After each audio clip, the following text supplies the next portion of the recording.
And so I would print pictures. I wanted to go to Sydney, Australia, like nuts. You cannot believe it.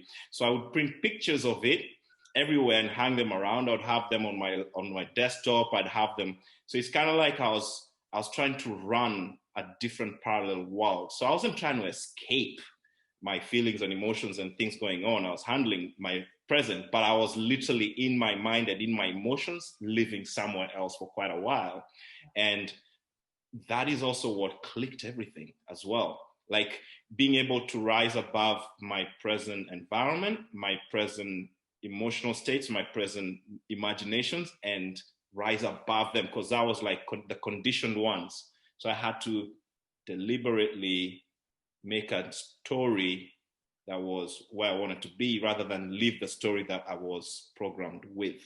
Mm-hmm. That makes sense. It started with a dream of going to Australia, and then through a whole bunch of different reasons, I ended up going to Asia. Then I ended up liking that. So I've ended up traveling and living all over the world. I've been to all the 5 continents. I've been to the Arctic Circle. I've lived in all the 5 continents. Like, for example, there's 2 years I spent in Asia just because I was waiting for an Australian visa to be processed, precisely because if you have a Kenyan passport, and a lot of other passports, no, it's not just Kenyan, the world is very different. You're not allowed to travel. You have to apply for visas. Sometimes you have to wait for months to do that. Whereas if you have a different passport, you can just hop on a plane on a whim. And a lot of people don't realize that. Different passports have different capabilities. So because of that, I ended up, let's say, staying in places I'd never imagined. And then I'm thinking, wow, this is cool. I'm going to come back here. Although I came here by accident, but I love it. And so that also expanded my world further because I was willing to do, again, whatever.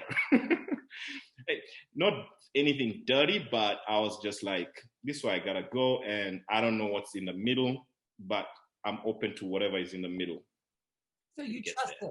You trusted. Yeah, I trusted it. It was so clear that I like to think of it as when we really trust, the universe kind of has a way of coming up behind you and lifting you and taking you, right? Yeah. And so many people are pushing their way through life. And that's been a really hard thing for me too. And people I work with as well, that they're like, I'm going to make it happen. I'm like, well, there's making it happen, and then there's aligning with what you truly believe, which is different than